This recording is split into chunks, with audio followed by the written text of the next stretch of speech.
Bonjour Corinne. Bonjour Patrick. Alors le carvedilol prend toute sa place dans la prise en charge dans l'hémorragie digestive due à l'hypertension portale chez les patients cirrhotiques. Est-ce que tu as vu quelque chose sur l'acide? Oui, effectivement, parce que la place du carvedilol dans l'acide reste encore à déterminer. Donc, il y a une étude indienne qui a porté sur des patients cirrhotiques qui ont fait une première décompensation d'acide. C'était un cas bien ciblé et non compliqué. Voilà, donc c'était des cas peu sévères. Ils étaient CHAL entre 7 et 11.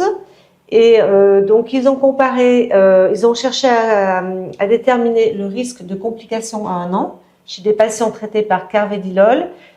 52 patients qui ont eu donc du carvedilol à une posologie progressive, 3,125 matin et soir pendant 3 jours, puis 6,25 matin et soir pendant 2 jours, jusqu'à une dose maximale de 12,5 x 2. Bien sûr, le carvedilol était arrêté si la tension baissait, moins de 9 ou le pouls inférieur à 55. Ça, c'était très important. Donc, 2 bras, un bras avec le bras standard, diurétique, restriction hydrique, parasynthèse, et un bras avec carvedilol plus traitement classique. Les résultats de cette étude, donc concernant l'objectif principal qui était le nombre de complications en 1 an, on a une diminution significative du nombre de complications dans le bras carvedilol, 38% versus 67% dans le groupe standard de soins. Donc, moins d'infection du liquide d'acide, moins d'insuffisance rénale, un taux de complications diminué.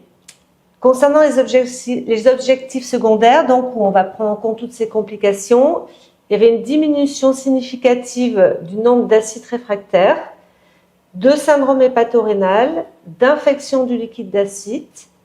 Il y avait également une diminution du nombre de besoins en parasynthèse, une diminution du score de Child, une diminution du gradient de pression, c'est logique, et de la taille des varices. Concernant les effets secondaires, il n'y avait pas de différence d'effets secondaires entre les 2 bras.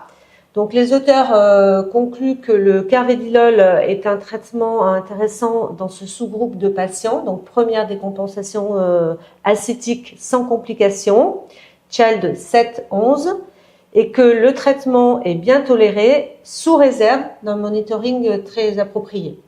Bon, encore un effet positif de ce médicament. Oui, je pense qu'on n'a pas fini de le prescrire. Très bien. Merci Corinne. Merci Patrick.